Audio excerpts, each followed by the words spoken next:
وہ انسان ہی نہیں جس سے خطا نہ ہو، اور پھر وہ انسان ہی نہیں ہے جو خطا پہ شرمندہ نہ ہو، پھر وہ شیطان۔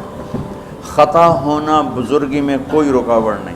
صحابہ کی خطاؤں کو اللہ نے قرآن میں ذکر کیا، صحابہ سے ہر بڑے سے بڑی خطا ہوئی، اس میں ایک پیغام تھا کہ اتنے بڑے مقام والے سے بھی خطا ہو سکتی ہے اور اللہ کے تعلق میں کوئی کمی نہیں آ سکتی۔ تو ماعز اسلمی کو پتھر پڑ رہے تھے جب وہ حد لگ رہی تھی، تو دو آدمی آپس میں باتیں کر رہے تھے، دیکھو اچھا بھلا اس پر پردہ ڈال دیا تھا اللہ کے نبی نے، یہ خود ہی اپنے آپ کو ذلیل کر کے آ گیا۔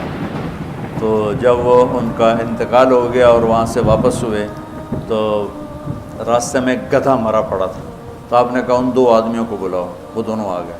آپ نے فرمایا اس کا بیٹھ کے گوشت کھاؤ۔ یا رسول اللہ، یہ آپ کیا فرما رہے ہیں؟ ناپاک، حرام، مردار۔ ابھی جو تم نے ماعز کا گوشت کھایا اس سے زیادہ ناپاک کھایا۔ کہ تم اس کی غیبت کر رہے، اور میں محمد مصطفیٰ اللہ کی قسم کھا کے کہتا ہوں میں اسے دیکھ رہا ہوں جنت کی نہروں میں نہاتا پھر رہا۔ گناہ ہونا انسانی اللہ اور بندے کے تعلق میں رکاوٹ تب بنتا ہے جب اصرار ہو، کرتا ہی جائے کرتا ہی جائے۔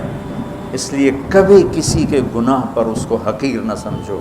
ہاتھ جوڑتا ہوں، کسی کو حقیر، کسی سے نفرت نہ، اپنی نیکی کے تکبر سے بچو۔ اللہ کی قسم، نیکی کا تکبر پیسے کے تکبر سے بھی زیادہ خوفناک ہے۔ ہم ایسے، تم ایسے، تم ایسے۔ اور امرأہ غامدیہ رضی اللہ تعالیٰ عنہا سے برائی ہو گئی، حاملہ ہو گئیں، اور ان پر قربان جائیں۔ سبحان اللہ کے نبی کے پاس آئیں، میں ماعز کی طرح نہیں ہوں کہ آپ کہیں جا تو نے کوئی نہیں کیا، میں حاملہ ہوں زنا سے، مجھے پاک کریں۔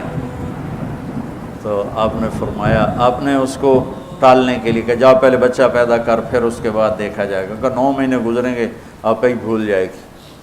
وہ 9 مہینے بعد پھر آ گئی کہ مجھ سے گناہ ہوا ہے، یہ میرا بچہ پیدا ہو گیا ہے، اب مجھے پاک کریں۔ آپ حیران ہو گئے اس کے اس اندر کے بے قراری پر۔ آپ نے پھر دوسرا حیلہ اختیار فرمایا، آپ نے فرمایا بچے کو دودھ پلا 2 سال، جب یہ روٹی کھانے کے قابل ہو جائے پھر آنا، پھر حد لگائیں گے۔ 2 سال اس نے دودھ پلایا، اور ایک دن چشم فلک نے دیکھا کہ ایک عورت بچے کو انگلی سے پکڑ کے لا رہی ہے، اور اس بچے کے دوسرے ہاتھ میں روٹی ہے اور وہ کھا رہا ہے، اور آ کر کہتی ہے یا رسول اللہ